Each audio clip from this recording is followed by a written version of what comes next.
तो मेरा नाम लक्ष्मण कुमार वर्मा एंड बच्चे स्वागत करता हूँ आपका हमारे चैनल वर्मा अकेडमी में। एंड बच्चे आज हम पढ़ने वाले हैं चैप्टर का नाम तो आपने पढ़ लिया है सिंपल हार्मोनिक मोशन। सबसे पहले भाई ये होता क्या है, इससे पहले हमने कई सारे चैप्टर फिजिक्स से कर चुके हैं। ठीक है, प्लेलिस्ट रेडी कर रहा हूँ आपके लिए पूरा सिलेबस का। इस पर केमिस्ट्री और फिजिक्स, इस पर केमिस्ट्री और मैथ्स करेंगे और बाकी सब्जेक्ट भी करेंगे। लेकिन आज हम पढ़ रहे हैं सिंपल हार्मोनिक मोशन। ठीक है, एक बात और बता दो बच्चे, अगर आपने एडमिशन नहीं लिया है अप्रैल का तो बच्चे आप एडमिशन ले सकते हैं। डिस्क्रिप्शन बॉक्स में नंबर अवेलेबल है। अप्रैल 2026 का एडमिशन ओपन है। फीस वगैरह का कुछ भी पूछना है तो पूछ सकते हो, नंबर आपको मिल जाएगा डिस्क्रिप्शन बॉक्स में। ठीक है, चलिए आगे बढ़ते हैं, टाइम वेस्ट बिल्कुल भी नहीं करेंगे। ठीक है बच्चे, चलिए।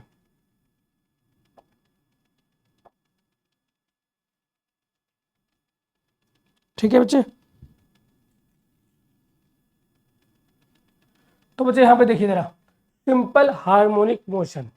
देखो बच्चे, अगर मोशन शब्द आ रहा है तो मतलब कि कुछ हम मोशन के बारे में पढ़ने वाले हैं। हार्मोनिक मतलब कि क्या होता है कि रिपीटिशन हो रहा है, पीरियोडिक मोशन। समझ रहे, पीरियोडिक मतलब एक पीरियड ऑफ टाइम के बाद वो मोशन दोबारा रिपीट होना शुरू हो जाए। और हार्मोनिक मोशन के अंदर क्या होता है कि हार्मोनिकली रिपीट हो रहा हो, मतलब एक मीन पोजिशन हो उसका। एक पेंडुलम है फॉर एग्जाम्पल, चलो बच्चे इसका एग्जाम्पल लेते हैं। ये मान लो पेंडुलम है, तो एक मीन पोजीशन है, इसका सेंटर पॉइंट ये, एंड यहाँ से ये इधर जा रहा है, फिर ये इधर पहुँच रहा है। ठीक, उसके बाद ये ऑसिलेट कर रहा है। ठीक है ना, तो पेंडुलम जो हो गया हार्मोनिक मोशन का एग्जांपल हो जाएगा। तो पहले होता है पीरियोडिक मोशन, फिर ऑसिलेशन, फिर हमारा हार्मोनिक मोशन बोल सकते हैं उसको। तो अभी हमको प्रॉपर समझेंगे तो समझ में आएगा। बाकी चैप्टर ईजी है अगर आप 12वीं क्लास के लिए पढ़ रहे हो तो, मतलब एनआईओएस का एग्जाम दोगे तब आपके लिए ज़्यादा टॉपिक नहीं आएगा। लेकिन आप नीट और जेईई के लिए प्रिपेयर कर रहे हो बच्चे, तो चैप्टर में काफ़ी क्वेश्चंस आते हैं और बहुत ही इंपॉर्टेंट चैप्टर बन जाता है। लेकिन फॉर द 12th बेसिस उतना इंपॉर्टेंट नहीं है, लेकिन पढ़ेंगे, बहुत इंटरेस्टिंग बहुत मजेदार चैप्टर है। चलिए पहले देख, पीरियोडिक मोशन पहले ही आता है। तो वह मोशन जो कुछ फिक्स पॉइंट के बाद, फिक्स टाइम इंटरवल के बाद रिपीट हो जाए, उसको पीरियोडिक मोशन कहते हैं। चाहे वो सर्कुलर मोशन भी हो सकता है। ठीक है, मैं एग्जांपल देता हूँ आपको। मैं अपना हाथ घुमा रहा हूँ, ठीक है, ऐसे करके, देखिए दिख रहा है आपको। तो एक मान लो यहाँ से स्टार्ट किया है मैंने, ठीक, और मैंने इसको पूरा चक्कर घुमा रहा हूँ। तो एक टाइम आ रहा है कि यहाँ से मेरा हाथ यहाँ दोबारा यहाँ पहुँच जाता है। ठीक है, फिर दोबारा ये घूमना शुरू कर देता है। तो इस मोशन को कहते हैं पीरियोडिक मोशन। ठीक, आई होप आपको मैं समझा पा रहा हूँ और आपको समझ में भी आ रहा होगा। A motion which repeat itself after a fixed interval of time is called the periodic motion. ऐसा मोशन जो अपने खुद अपने आप को रिपीट कर ले एक इंटरवल ऑफ टाइम के अंदर, फिक्स इंटरवल ऑफ टाइम। वो जो फिक्स इंटरवल ऑफ टाइम क्या है, वो टाइम इंटरवल होता है, टाइम इंटरवल कहलाता है। अब there are two type of periodic motion, non oscillatory motion और ऑसिलेटरी मोशन। अब ये oscillatory motion, non oscillatory motion का मतलब क्या है, ये समझ में आएगा आपको, आगे देखते जाओ। ठीक है, बहुत आसान चैप्टर है। An oscillatory motion is normally periodic but a periodic motion is not necessary oscillatory. देखो क्या होता है, पहले पीरियोडिक आएगा, फिर ऑसिलेटरी मोशन आएगा, फिर हार्मोनिक मोशन आएगा, या सिंपल हार्मोनिक मोशन आएगा, ऐसा चम। ठीक, तो समझिए आप कि ये आप टेबल याद करो, ये वाला पहले सबसे पहले आप ये टेबल आप याद रखोगे। पहले आएगा पीरियोडिक, फिर आएगा ऑसिलेटरी, ठीक, फिर आएगा एस एच एम। ठीक है, अगर पीरियोडिक मोशन है, ठीक है, तो मे भी ऑसिलेटरी हो सकता है, मे भी हो सकता है, मस्ट भी नहीं। अगर ऑसिलेटरी है तो मे भी एसएचएम हो सकता है। लेकिन अगर कोई मोशन एसएचएम है, अगर कोई एसएचएम है तो इट मस्ट बी ऑसिलेटरी। और इफ इट इज एसएच, यहाँ पे आएगा मस्ट बी। ठीक है, आप बना भी सकते हो मस्ट बी, यहाँ पे आएगा मे बी। मे बी मतलब हो भी सकता है, नहीं भी हो सकता है, ये इंपॉर्टेंट है, बना लो। ठीक, अगर कोई मोशन पीरियोडिक है तो ऑसिलेटरी हो सकता है, चांसेस हैं। लेकिन अगर कोई मोशन ऑसिलेटरी है तो एसएचएम भी हो सकता है। लेकिन अगर वो एसएचएम है तो ऑसिलेटरी तो होगा ही होगा, अगर ऑसिलेटरी है तो पीरियोडिक तो होगा ही होगा। बच्चे इसके बस ये छोटे से कंफ्यूजन के ऊपर ना, सबसे छोटे डायग्राम के ऊपर नीट के ऊपर सवाल आ जाता है। और कई बार बच्चे पूछा भी गया है कि आपसे पूछ लेंगे कि ये मोशन ऑसिलेटरी है, ये मोशन पीरियोडिक है, ये मोशन एसएचएम है, तो बताओ कौन सा मोशन सही है, कौन सा प्रेफरेंसेस आपको देना पड़ेगा। ऐसे सवाल देकर इसके ऊपर बच्चे 2-3 सवाल मैंने देखा है नीट के अंदर भी आता है। तो अभी हम नीट के ऊपर तो नहीं देखेंगे, आपका बहुत ज़्यादा इंपॉर्टेंट है, तो इसको देख लो कि अगर पीरियोडिक मोशन है तो मे बी ऑसिलेटरी होगा, और अगर ऑसिलेटरी है तो मे बी हो सकता है कि एसएचएम हो, लेकिन अगर वो एसएचएम मोशन है, ठीक है, तो वो ऑसिलेटरी होगा ही होगा, और अगर ऑसिलेटरी है तो पीरियोडिक मोशन भी होगा ही होगा। अभी भाई पीरियोडिक ऑसिलेटरी ऐसे में होता क्या है, ये क्या बवाल है ये, तो भाई समझते ना बवाल क्या है, ये बहुत ईजी चीज़ें हैं, अभी तुरंत समझ में आएगा। ठीक है, कभी कभी क्या लगता है बच्चे, जो कि समझ में ना आ रहा हो ना, तो बस टाइम दे दो आप उस चीज़ को। कभी कभी लग रहा होता है कुछ अच्छा नहीं जा रहा लाइफ में, कुछ बढ़िया नहीं जा रहा, कुछ समझ में नहीं आ रहा, तो बस जितना टाइम बोला गया है, जितना टाइम आपको लग रहा है कि लगेगा, उतना टाइम दे देने का। अगर लग रहा है 1 घंटे का क्लास है तो 1 घंटे आपको बैठने का, 1 घंटा बैठोगे तो आप कुछ ना कुछ लेकर जाओगे घर, एंड आपको समझ में आएगा कि हाँ कुछ नया सीखा मैं आज। ठीक है, यहाँ देख लो, a motion which repeat itself in equal interval of time is periodic if it is about the mean position is oscillatory। आया समझ में, मतलब कि ऐसा मोशन जो फिक्स इंटरवल ऑफ टाइम में अपने पाथ को रिपीट कर लेता है बाय, लेकिन उसको कहते हैं पीरियोडिक मोशन। लेकिन अगर वो अपना मोशन एक फिक्स पॉइंट से 2/4 मोशन में रहता है, लाइक पेंडुलम, तो उसको अगर मीन पोजीशन से करता है तो वो ऑसिलेटरी मोशन होता है। चाहिए समझते हैं, ठीक, आया ना समझ में, आया कि नहीं आया, यही यहाँ देखते हैं। मान लो बच्चे कि इसका एग्जाम्पल नहीं लेते, सिंपल एग्जाम्पल लेते हैं। मान लो बच्चे एक सर्कल है, ऐसे मूव कर रहा है, रेगुलर मूव किए जा रहा है इस पॉइंट के अकॉर्डिंग, तो ये क्या मोशन है, पीरियोडिक मोशन तो है भाई, ठीक है ना, क्योंकि पाथ सेम है, चेंज होता जा रहा है, पीरियोडिक मोशन है। लेकिन ऑसिलेटरी नहीं है। ऑसिलेटरी में क्या था कि ऑसिलेटरी मोशन में क्या होता है कि बच्चे उसका मीन पोजीशन से हो रहा हो, कि मीन पोजीशन मतलब कि जो अपना पाथ वो कंटिन्यू करेगा इस सेम इंटरवल ऑफ टाइम के अंदर मीन पोजीशन से। कि अगर मान लो कि ये कोई पेंडुलम है, इस पॉइंट से हिंज किया हुआ ये कोई पेंडुलम है ऐसा, और उसको मूव करना है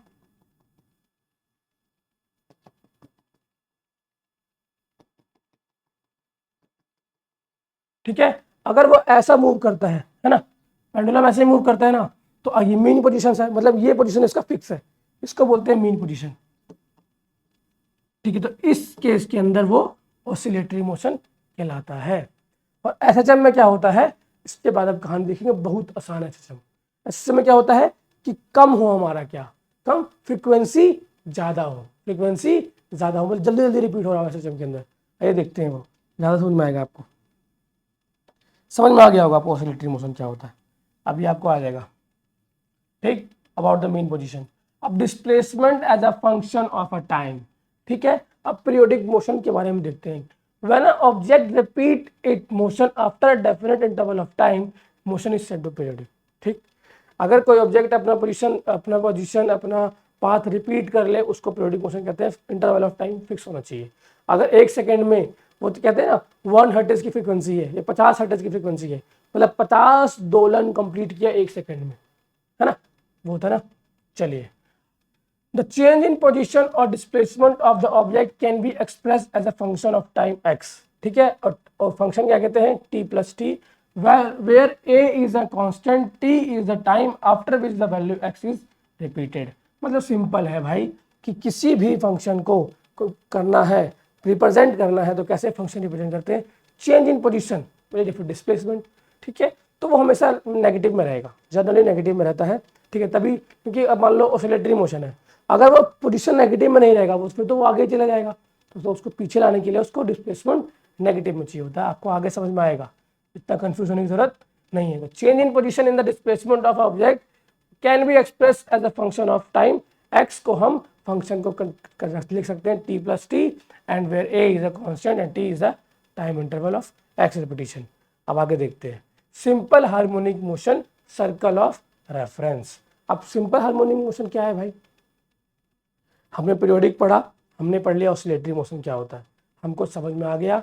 मैंने चार्ट दिखाया कि अगर पीरियोडिक है तो मे बी ऑसिलेटरी होगा, और ऑसिलेटरी है तो मे बी एसएचएम होगा। लेकिन अगर एसएचएम मोशन है, सिंपल हार्मोनिक मोशन है, तो must be oscillatory, if it is oscillatory then it must be periodic. ठीक है, तो चलिए आगे देखते हैं simple harmonic motion circle of reference. A particle is said to be as execute simple harmonic motion if it is moved to or from about the fixed point periodically under the action of force. ठीक है, under the action of force F which directly proportional to the displacement x from the fixed point and the direction of the force is opposite to the displacement. अब पता नहीं अंग्रेजी में क्या लिख दिया है, ठीक है, लेकिन आपको समझ में आया होगा और मैं आपको समझाता भी हूँ कि सिंपल हार्मोनिक मोशन एक पीरियोडिक मोशन होता है जो अपना टाइम अपना पाथ फिक्स इंटरवल टाइम में रिपीट करता है। ठीक, फिक्स इंटरवल टाइम में रिपीट करता है विद मीन पोजीशन एंड उसके जो फोर्स होता है डायरेक्टली प्रोपोर्शनल होता है उसके डिस्प्लेसमेंट के। क्या होता है? Force directly proportional to displacement होता है। यहां समझो बात क्या लिखा हुआ है कि जो सिंपल हार्मोनिक मोशन है, सिंपल हार्मोनिक मोशन है, ठीक है, पीरियोडिक होगा भाई। तो क्या है, ऐसे सब क्या पीरियोडिक होगा, तो लिखोगे it is a periodic motion. It is a, जब एग्जाम में लिखोगे तो ऐसे लिखोगे it is a periodic motion, periodic motion. फिर लिखोगे it is also oscillatory motion,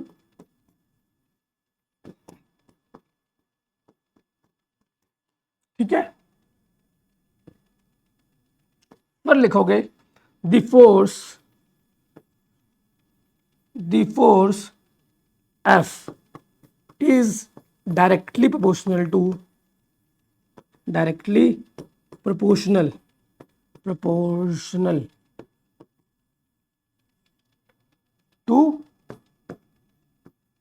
direction तो डिस्प्लेसमेंट। अब इस बात का मतलब क्या है बच्चे, displacement minus x, opposite direction लिख सकते हैं इसको, अपोजिट डायरेक्शन।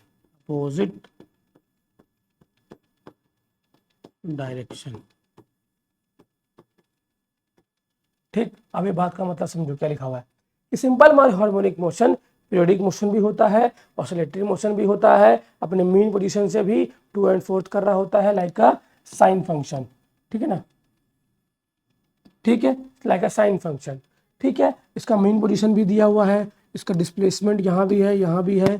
ठीक, मैं क्या कहना चाह रहा हूँ, जो इसका फोर्स जो है, या फिर पेंडुलम का समझो आप, पेंडुलम फॉर एग्जाम्पल लेते हैं, यहाँ पेंडुलम हिंज है, पेंडुलम यहाँ जा रहा है, यहाँ जा रहा है, यहाँ से यहाँ पहुँच रहा है, ऐसा मूव कर रहा है। ठीक, तो क्या हो रहा है, जो फोर्स है वो डायरेक्टली प्रोपोर्शनल है एक्स के, कि अगर मान लो इधर से ये पॉजिटिव फोर्स है, इधर से ये नेगेटिव, आगे जाते हैं यहाँ से, मान लीजिए बच्चे कि यहाँ से हिंज किया हुआ है और ये रहा हमारा, ठीक, एक यहाँ पे है, मान लो यहाँ से ये पॉजिटिव फोर्स है और यहाँ से ये नेगेटिव फोर्स है ना, नेगेटिव फोर्स है। ठीक, तो डिस्प्लेसमेंट यहाँ से ये नेगेटिव होगा और यहाँ से ये पॉजिटिव डिस्प्लेसमेंट होगा। अब बताओ क्यों, मैं समझाता हूँ कैसे।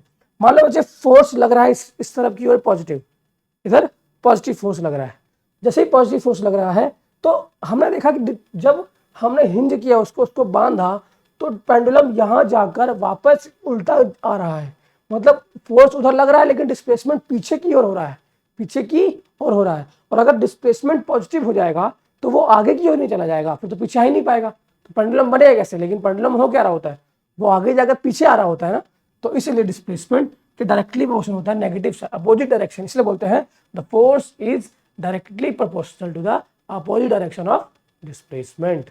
और यहाँ पे ये देखो फोर्स नेगेटिव क्यों है कि मान लो अब इधर ये इस साइड की ओर जा रहा है, तो यहाँ पे साइड जो है डिस्प्लेसमेंट जो है पॉजिटिव हो गया।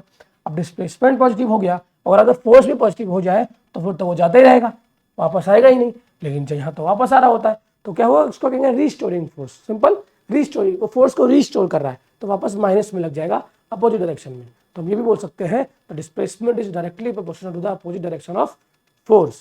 ठीक है, इस बात को, इस ऐसे मोशन को सिंपल हार्मोनिक मोशन कहते हैं। आई होप आपको समझ में आया होगा, पसंद आया होगा, बहुत बढ़िया लग रहा होगा आपको। ठीक है, तो मुझे शेयर कर दो वीडियो को अपने दोस्तों के बीच में।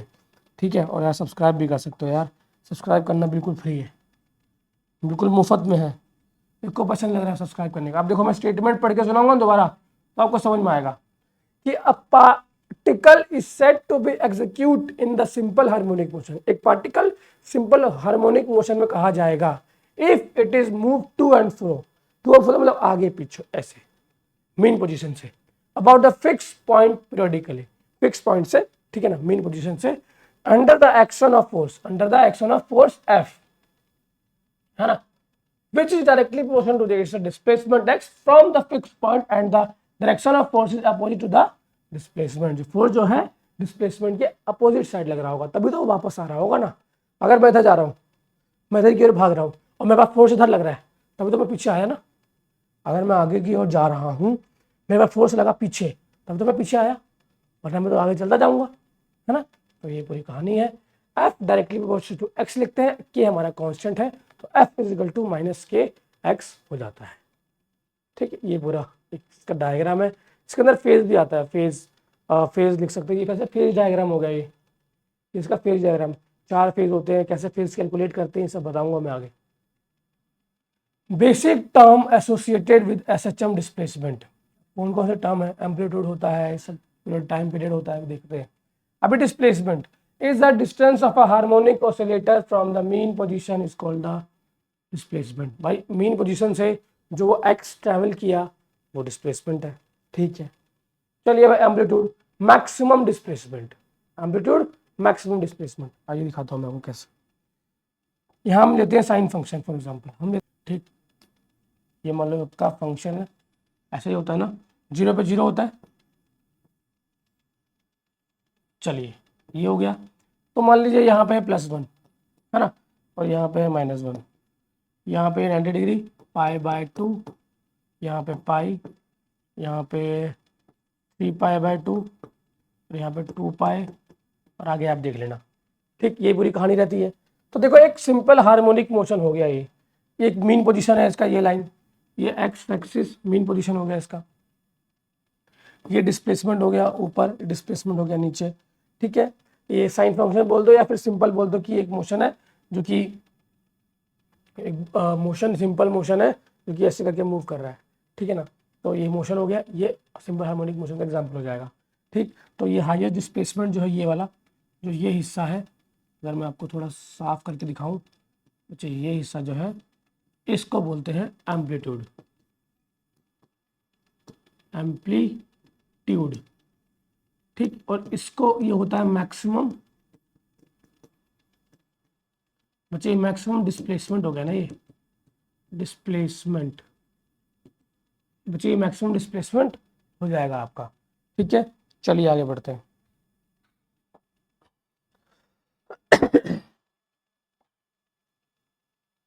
ठीक, तो एम्पलीट्यूड आपको समझ में आ गया। अब मीन पोजीशन से, मीन पोजीशन था ना X axis, time period, the time taken to complete one oscillator, one oscillation, एक ऑसिलेशन कंप्लीट करने में जो टाइम लगता है वो टाइम पीरियड कहलाता है। फ्रीक्वेंसी क्या है, 1 सेकेंड में जितना टाइम, जितना ऑसिलेशन कंप्लीट हो जाता है, हम बोलते हैं ना 50 हर्टेज, 60 हर्टेज, 70 हर्टेज। अगर 70 हर्टेज का क्या मतलब है कि 70 दोलन, हिंदी में 70 दोलन प्रति सेकंड, मतलब 1 सेकंड में कितना दोलन कंप्लीट हुआ, कितना ऑसिलेशन कंप्लीट हुआ, उसको क्या कहते हैं, फ्रीक्वेंसी, ठीक है। और क्या होता है कि फ्रीक्वेंसी ज़्यादा होती है किसमें, सिंपल हार्मोनिक मोशन में, ठीक। Is a number of oscillation completed by an oscillator in 1 second. अगर ऑसिलेटर द्वारा, ठीक है, 1 सेकेंड में बहुत जितनी बार कंप्लीट होगा उसे कहते हैं, ठीक है, हमारा फ्रीक्वेंसी। फ्रीक्वेंसी बच्चे बहुत इंपॉर्टेंट चीज़ है, आगे आपको लाइफ में बहुत काम आएगा, और आपको पता है फ्रीक्वेंसी के बारे में तो अच्छी बात है। फ्रीक्वेंसी आपको हर जगह, ह्यूमन वॉइस के अंदर आप क्लास 6-7 से पढ़ते आ रहे हैं फ्रीक्वेंसी के बारे में। फेज इंपॉर्टेंट है, the angle is the angle whose phase is the angle whose sine and cosine at the given instant indicate the position direction of the motion of oscillator।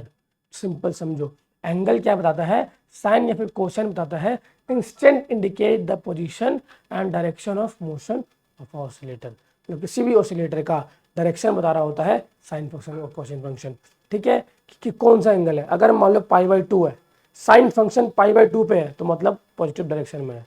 अगर sine function 3π/2 है मतलब negative direction की ओर है तो मतलब sign जो theta है, जो फेज एंगल है, वो बता रहा होता है कि साइन या कोसाइन फंक्शन किस वाले फेज में अवेलेबल है। मान लो अगर 4 फेज है, ठीक है, चलिए मैं आपको दोबारा समझाता हूँ इसको। ठीक है, ये हमने बनाया था, ठीक है, इसको हम थोड़ा छोटा करते हैं, समझने के लिए, वो ज़्यादा समझ में आएगा।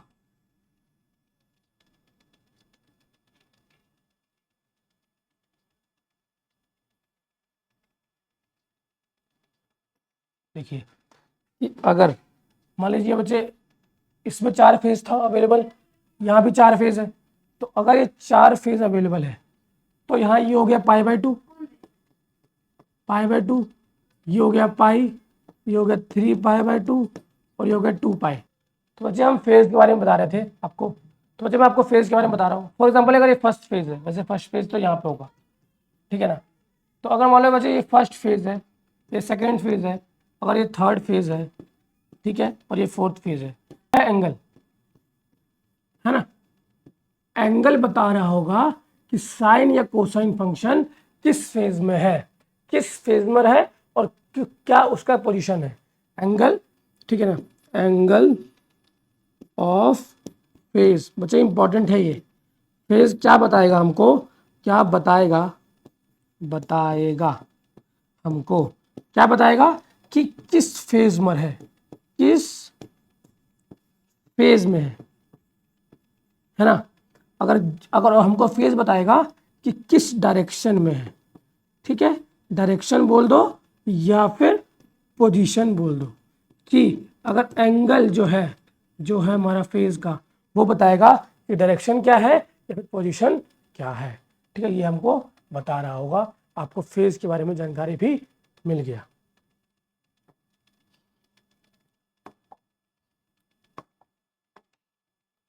ठीक है बच्चा, तो ये पूरी कहानी हो गई। अभी भाई एंगुलर फ्रीक्वेंसी, देखो आपने यहाँ पर देख पा रहे हो बच्चे, जो हमने मोशन में पढ़ा था, फ्रीक्वेंसी, एंगुलर फ्रीक्वेंसी, वेलोसिटी, ठीक है ना, एंगुलर वेलोसिटी, ये सब भी टॉपिक इसमें आ रहा होगा, बिल्कुल भी अलग नहीं है। जो क्लासिकल फिजिक्स आपने पढ़ा है ना, सेम वही है, ये कुछ भी अलग नहीं है उससे। तो omega describe the rate of change of phase angle in the express in the radian पर सेकेंड।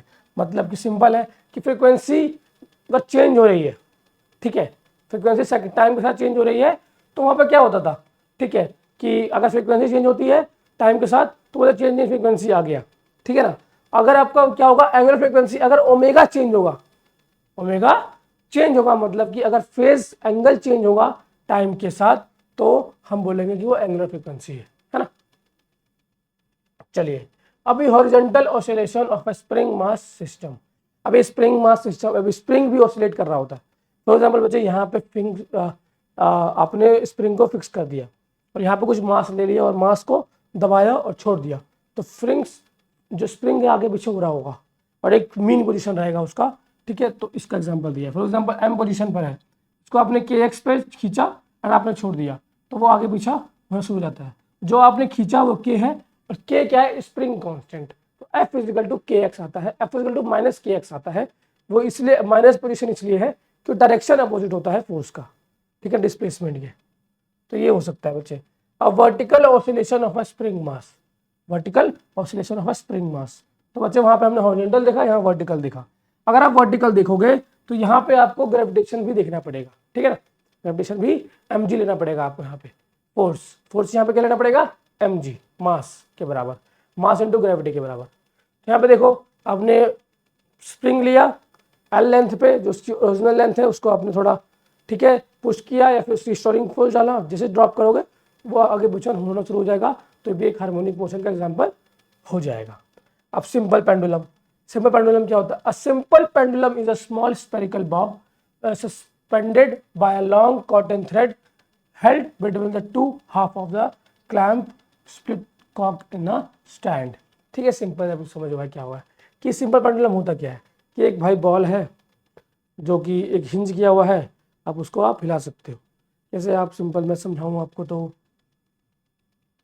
ठीक है बच्चे, अगर मैं आपको यहाँ समझाऊँ कि चलिए देखिए, अब मान लीजिए ये बॉल है, ठीक है ना, अगर मैं इसको क्या कर रहा हूँ, ठीक है, ये मूव कर रहा है, या फिर घड़ी का कांटा जो होता है, ठीक है ना, जो बैल वाला होता है, तो भी देख सकते हो, या फिर बॉल ले लो, आप बॉल को बांध लो और आप देखोगे जो उसको मूव करोगे तो वो एक पेंडुलम बन जाता है, ठीक है ना। वो सिंपल हार्मोनिक मोशन का पेंडुलम की तरह काम भी करता है, ठीक है ना। और वो मीन पोजीशन से आगे पीछे भी हो रहा होता है,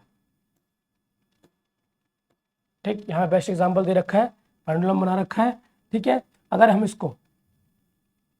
इसको यहाँ दिखाऊँ आपको समझाने के लिए, तो यहाँ समझ में आएगा आपको। देखिए यहाँ पे ये पॉइंट आया हुआ है, ठीक है ना। और देखिए यहाँ पे नीचे क्या लगेगा, mg लगेगा, है ना, क्योंकि इसके पास मास है। और एक डायरेक्शन इधर है, एक डायरेक्शन क्या है, इसको इधर ले जा रहा है और एक इधर ले जा रहा है, ठीक है ना। अगर थीटा यहाँ है, तो थीटा जहाँ होता है वहाँ पे कॉस होता है, तो ये आ जाएगा एम जी कॉस थीटा, और ये आ जाएगा एम जी साइन थीटा। अभी देखो बॉल गया, जो बॉब है हमारा, ये जो बॉब है, ठीक, यहाँ पे गया, यहाँ पे आकर रेस्ट पर है, वो क्या है, रेस्ट पर रुक गया है वो यहाँ पे आके, ठीक है। तो वो आगे तो जाएगा नहीं, तो पीछे आएगा, तो पीछे कौन सा फोर्स काम कर रहा है इसके ऊपर, ये वाला mg। यहाँ पे mg cos थीटा 0 हो गया है, ठीक है। क्यों हो गया है, क्योंकि नहीं, फोर्स 0 नहीं हुआ है, फोर्स अभी भी कुछ ना कुछ लग रहा है, लेकिन उसको 0 लेंगे क्योंकि वो वहां पे जाके अटक गया है, वो रुका है। पहले यहाँ गया, जो मैक्सिमम वेलोसिटी है उसके सेंटर पर है, यहाँ पर उसकी मैक्सिमम वेलोसिटी रहती है, ठीक है। और यहाँ पे मिनिमम और यहाँ पे मिनिमम, क्योंकि वहाँ पे वो रुका है, वो गया, रुका, फिर वापस आया, फिर मैक्सिमम हुआ, फिर रुका, फिर वापस आया, यहाँ मैक्सिमम हुआ, फिर रुका। तो ऐसे पूरी कहानी चल रही होती है। तो बच्चे यहाँ से आप अपना ओमेगा निकाल सकते हो, यहाँ से आप इसको नोट डाउन कर सकते हो बच्चे, ठीक है। इसको आप नोट डाउन कर सकते हो, ठीक है ना, ठीक है। तो यहाँ से आप ओमेगा फाइंड कर सकते हो, के अपॉन में एम, यहाँ से के की वैल्यू पुट कर दो एम जी अपॉन में एल, ठीक है। और यहाँ से एल से एम कटेगा और जी अपॉन में एल बच जाएगा, तो omega is equal to G upon में एल। और इसको ओमेगा की वैल्यू क्या होती है, 2π/t, ठीक है ना, सबको पता है। अब मुझे ये बताना ना पड़े भाई कि ओमेगा की वैल्यू 2π/t होता है, ठीक है। 2π/t क्यों होता है, फॉर एग्जाम्पल भाई कि उसने 360 डिग्री मूव किया, ठीक है, 360 क्या है, 2π टाइम टी लगा, टी टाइम लगा, मिल गया ओमेगा, एंगुलर फ्रिक्वेंसी, ठीक है। तो उसको ओमेगा लगा, तो यहाँ पे ओमेगा की वैल्यू पुट कर दी, ठीक है। और यहाँ से आप पी फाइंड कर सकते हो कि L√L/G एंड 2π, ठीक है। इसको तो कैसे याद करते हैं, ठीक है, इसको याद करने का तरीका बताता हूँ मैं आपको, कैसे याद करना है। इसको याद करने का तरीका बच्चे मैं आपको बताता हूँ। इसको हम जाते हैं यहाँ पे, क्या था हमारा, T is equal to 2π/L/G, ठीक है। कभी कभार बच्चे इसके ऊपर डायरेक्ट क्वेश्चन आता है, ठीक है। आप इसको कैसे याद करेंगे कि टाइम इंटरवल जो है, प्रोडक्ट टाइम जो भी है, ठीक है, कैसे याद करोगे, ये 2π अपॉन में लोटा बटे गिलास, ठीक है, लोटा बटे गिलास जो भी जो होता है, ठीक है ना, गिलास जो भी है, ठीक है। तो यहाँ से आप देख सकते हो लोटा से L, गिलास से G, तो आप याद कर सकते हो 2π है मुझे, ठीक है ना। तो T is equal to 2π into लोटा बटे गिलास, और ये लोटा बटे गिलास अंडर रूट में होता है, तो आप ऐसे याद कर सकते हो कि आपको आसानी से याद रहेगा, ठीक है ना। तो चलिए आगे बढ़ जाते हैं। और ये आपको पता है हमेशा क्वेश्चन में आ सकता है, इसको एक नंबर ही पूछ लेते हैं बच्चे कि आपको ना बोल देंगे कि टाइम L दिया हुआ है, लेंथ दिया हुआ है, G दिया हुआ है, G तो आपको पता ही रहता है, 2π की वैल्यू पता है, बोल देंगे टाइम इंटरवल बताओ, टाइम इंटरवल बताओ या पीरियोडिक टाइम बताओ, आपको ये बताना पड़ेगा, ठीक है ना। बस वैल्यू पुट कर दो और आंसर आ जाएगा। आप इसको कर सकते हैं, T is equal to 2π under root लोटा बटे गिलास, लोटा बाय गिलास, ठीक है ना। वो लोटा देखा है ना, वो जो होता है, चलिए पता है आपको। अभी आज गया भाई हमारा नया कहानी, ठीक है। नया कहानी क्या है, मतलब नया टॉपिक क्या है, energy of simple harmonic oscillator. कि भाई अगर सिंपल हार्मोनिक ऑसिलेटर है, जो कि बॉब है, जो कि मूव कर रहा है, तो उसमें एनर्जी कितना है, तो E is equal to U plus K, मतलब कि देखो 1/2 m omega square A square sine square omega T plus cos square omega T, ठीक है बच्चे। ये पूरा ना आपको क्या होगा, एग्जाम में वैसे तो आता नहीं है, ठीक है, लेकिन अगर आप जेई के लिए प्रिपेयर कर रहे हो, ठीक है, तो एग्जाम में तो बच्चे और जेई के लिए प्रिपेयर कर रहे हो तो आपको एटलीस्ट पता होना चाहिए कि ये आंसर आता कैसे है। तो आप बच्चे इसका डेरिवेशन आप कर लेंगे। ठीक, E is equal to u plus k 1/2 m into omega square plus a square. A क्या है? Acceleration. Sine square omega T plus cos square omega T.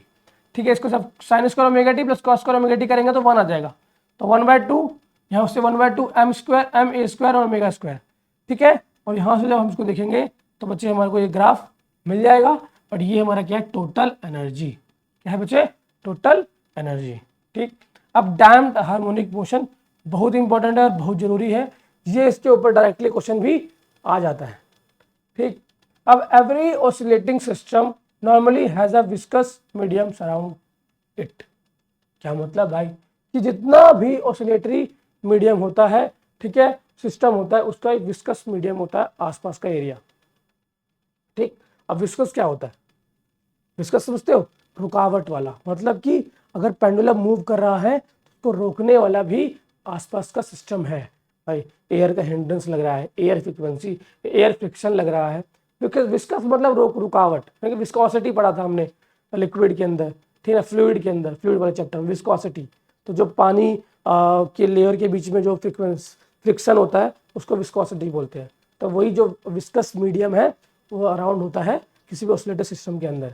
As a result each oscillation some of its energies dissipated as a heat. मतलब कि जब oscillation हो रहा होता है तो कुछ एनर्जी उसकी हीट में कन्वर्ट हो जाके, ठीक है, डिसॉल्व हो जाती है, हीट बन जाती है। ठीक है ना। As a result as a energy of oscillation decreases the amplitude of oscillation decreases. मतलब कि जैसे ही एम्पलीट्यूड कम हो जाएगा, एम्पलीट्यूड कमेगा तो फ्रिक्वेंसी बढ़ जाएगी, है ना। अगर मान लो एम्पलीट्यूड ऐसा है, ठीक, तो क्या होगा? अगर एम्पलीट्यूड ज़्यादा है तो फ्रिक्वेंसी कम होगी, क्यों? ज़्यादा ट्रैवल करना पड़ रहा है उसको। अगर एम्पलीट्यूड कम गया फ्रिक्वेंसी बढ़ जाएगी, है ना, फ्रिक्वेंसी बढ़ जाएगी। और अगर फ्रिक्वेंसी बढ़ गई तो एम्पलीट्यूड कम जाएगा, और एम्पलीट्यूड कमेगा तो हीट ज़्यादा जनरेट होगा, और बच्चे अगर हीट जनरेट होगा तो फिर एनर्जी भी लॉस होगा। तो यहाँ पर वही लिखा हुआ है कि oscillation decreases of amplitude of also decreases. ठीक है, amplitude of oscillation of a pendulum is decreases continuously air के अंदर। हवा में कंटिन्यूसली एम्पलीट्यूड कमता जाता है। एक बात आता है ना कि जब आप बॉब को हिलाओगे तो हिलने के बाद एक बार आगे रुक जाएगा। Such oscillation are called damped oscillation. मतलब कि ऐसा ऑसिलेशन जो एयर के कारण अपना एम्पलीट्यूड को कम कर ले, ऐसा ऑसिलेशन जो एयर के कारण अपने एम्पलीट्यूड को कम कर ले, एम्पलीट्यूड की साइज को कम कर ले, उसको डैम्प्ड ऑसिलेशन कहते हैं। बहुत इंपॉर्टेंट था, समझ में आया होगा आपको। अब फ्री एंड फोर्स वाइब्रेशन। ठीक है, फ्री एंड फोर्स वाइब्रेशन क्या होता है इसके बारे में देख लेते हैं। इसको रेजोनेंस भी कहते हैं। When an oscillatory system vibrates, its on the vibration are said to be free। अगर कोई ऑसिलेटरी सिस्टम है खुद से वाइब्रेट कर रहा है, कहता वाइब्रेट, वाइब्रेट सब कहाँ से आया? वाइब्रेट का मतलब होता है बच्चे जिसकी फ्रीक्वेंसी ज़्यादा है, फ्रीक्वेंसी ज़्यादा है एंड एम्पलीट्यूड कम है। मैंने स्टार्टिंग में बताया आपको, जब एसएचएम के बारे में पढ़ोगे तो एसएचएम के अंदर फ्रीक्वेंसी ज़्यादा होती है, एम्पलीट्यूड छोटा होता है। फ्रीक्वेंसी ज़्यादा होती है और एम्पलीट्यूड छोटा होता है, तभी वाइब्रेशन आएगा ना। अगर मान लो कि मैंने इस पर मारा, ठीक है, वाइब्रेटर के पास मारा, तो जब वो फ्रीक्वेंसी क्रिएट करता है तो हाई फ्रीक्वेंसी होता है। फॉर एग्जांपल मुझे 200 हर्ट्ज का फ्रीक्वेंसी है, मतलब एक सेकंड में 200 बार दोलन कर रहा है, ऑसिलेट कर रहा है ना। तो its vibrate are said to be free if the however the oscillatory system is driven by the external system. ठीक है, its vibration are said to be force vibration. मतलब कि अगर ऑसिलेटरी सिस्टम खुद से वाइब्रेट करेगा तो बोलेंगे वो खुद से फ्री वाइब्रेशन के अंदर है, और अगर ऑसिलेटरी सिस्टम के अंदर उसको वाइब्रेट कर रहे हैं बाहरी सिस्टम के द्वारा हेल्प करके, तो उसको बोलेंगे कि वो फ्री नहीं है, वो फोर्स वाइब्रेशन है। If frequency of the driver equal to the natural frequency of the driver the phenomena called the resonance to occur. सिंपल समझो आप बात का मतलब। ठीक है, चैप्टर खत्म हो गया बच्चे यहाँ पे हमारा। हाँ, चैप्टर खत्म हो गया। मैं आपको ये टॉपिक समझा देता हूँ, रेजोनेंस। ठीक है ना, यहाँ पे देख लो हमने क्या बोला बच्चे की फ्रीक्वेंसी। ठीक है ना, अगर आप एसएचएम के बारे में पढ़ रहे हो, एसएचएम पढ़ रहे हो, तो चांसेस के एम्पलीट्यूड कम होगा, एम्पलीट्यूड छोटा होगा, स्मॉल होगा, ठीक, फ्रीक्वेंसी हाई होगा। फ्रीक्वेंसी विल हाई, ठीक, फ्रीक्वेंसी बड़ा होगा। अभी एचएचएम के बारे में पढ़ रहे हैं बच्चे, तो ये एक प्रकार वाइब्रेशन भी है ना, ये प्रकार वाइब्रेशन भी, जिसकी फ्रीक्वेंसी ज़्यादा होता है वह वाइब्रेट कर रहा होता है। मान लो हमारा गला है तो वो फ्रीक्वेंसी है उसकी हाई फ्रीक्वेंसी है, ठीक है ना। मान लो बच्चे मैं 10,000 हर्ट्ज से चिल्ला रहा हूँ, 10 किलो हर्ट्ज से चिल्ला रहा हूँ, ठीक है ना, फॉर एग्जांपल, ठीक है ना, तो चिल्ला रहा हूँ तो 10,000 हर्ट्ज, 10,000 बार मेरा गला जो है ओसिलेट कर रहा होगा, कंपित कर रहा होगा, वाइब्रेट कर रहा होगा। तो अगर वो खुद से वाइब्रेट कर रहा है, मतलब कि ऑसिलेटरी सिस्टम जो है खुद से वाइब्रेट कर रहा है, क्या कर रहा है, खुद से वाइब्रेट कर रहा है, तब तो बोलेंगे भाई, अगर खुद से वाइब्रेट कर रहा है तब तो उसको बोलेंगे कि वो फ्री है, फ्री वाइब्रेशन में, फ्री वाइब्रेशन में, ठीक है ना। और अगर बाहर के हेल्प से वो वाइब्रेट कर रहा है, अगर वो एक्सटर्नल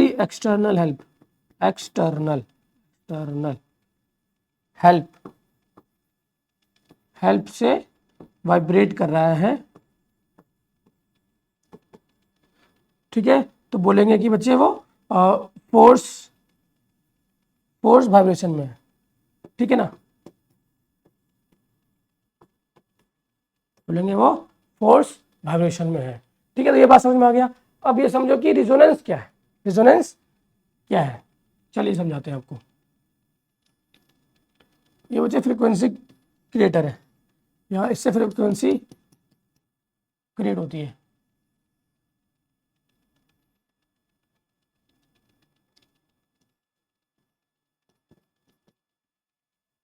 ठीक है। मान लो बच्चे इसको ना हेल्प किया एंड इसको अपने यहाँ पे थोड़ा फोर्स से बजाया और इसकी फ्रीक्वेंसी निकली यहाँ से यहाँ तक, ठीक, और मान लो इसका 50 हर्ट्ज फ्रीक्वेंसी था, ठीक, और यहाँ पे हमने सेम क्या किया, सेम ऐसा ही, सेम वेट तक का, सेम फिनोमेना वाला, सेम मटेरियल का हमने एक और वाइब्रेटर लगाया, ठीक है, वाइब्रेट करने के लिए लगाया, ठीक है। अगर फ्रीक्वेंसी मैच हुई दोनों की तो सेम फ्रीक्वेंसी के साथ ये भी वाइब्रेट होना शुरू कर जाएगा, सेम फ्रीक्वेंसी के साथ, ठीक है ना, सेम फ्रीक्वेंसी के साथ वाइब्रेट होना शुरू कर जाएगा। इसको बच्चे रिजोनेंस बोलते हैं, ठीक है ना। इसको मतलब रिजोनेंस समझ रहे हो ना, कि आपस में एक्सचेंज कर लेंगे वो, ठीक है। तो बात आपको समझ में आ गया होगा एंड चैप्टर भी खत्म हो गया, ठीक है बच्चे, चैप्टर भी खत्म हो गया, ठीक है। यहाँ पे कुछ क्वेश्चंस हैं, ये देख लो आप देखो यहाँ पे क्वेश्चन आया, देखो अब particle in simple harmonic motion while passing to the mean position, क्या होगा, मैक्सिमम काइनेटिक एनर्जी, गलत, पहला क्या, सेकंड क्या है, मैक्सिमम काइनेटिक एनर्जी, ठीक है, और मिनिमम पोटेंशियल एनर्जी, हाँ पोटेंशियल एनर्जी मिनिमम होगा मीन पोजीशन पे, ठीक है, क्योंकि वहाँ पे पोटेंशियल 0 है ना, और पोटेंशियल ज़्यादा कहाँ पे होगा, जब वो वहाँ पे होगा, सब बिल्कुल एंड पर होगा, ठीक है। तो ये 20 का आंसर है, ठीक है बच्चा। ऐसे आप सेकंड का आंसर देख सकते हैं। For a body moving with a simple harmonic motion, एक बॉडी है सिंपल हार्मोनिक मोशन मूव कर रही है, the number of cycle per second is known as number of cycle per second. चलो बच्चे इसका आंसर आप दोगे, ठीक है, क्या होता है, पीरियोडिक टाइम होता है, एम्पलीट्यूड होता है, ऑसिलेशन होता है कि फ्रीक्वेंसी होता है, इसका आंसर आप दोगे। ये क्वेश्चन आप देख लो, ठीक है, और ये कुछ क्वेश्चंस हैं, ठीक। What is the phase angle, क्या होता है, फेज एंगल का काम क्या होता है, how it is related to the angular frequency, phase का काम क्या होता है, फेज क्या हेल्प करता है हमको, ठीक है, ये इंपॉर्टेंट है, बहुत जरूरी है, देख लेना आप, ठीक, क्वेश्चन देख लो। बाकी मुझे चैप्टर कंप्लीट हो गया है, ठीक है, इस चैप्टर में इतना ही था, बाकी नेक्स्ट क्लास में नेक्स्ट चैप्टर पढ़ेंगे और ट्राई करूँगा मुझे जल्दी इस पूरा प्लेलिस्ट खत्म करूँ, उसके बाद मैथमेटिक्स स्टार्ट करेंगे। बाकी मुझे वीडियो में इतना ही था, वीडियो में कुछ भी अच्छा लगा हो वीडियो को लाइक करना, चैनल को सब्सक्राइब करना, मिलता हूँ नेक्स्ट वीडियो में, तब तक के लिए बच्चे, जय हिंद बच्चे।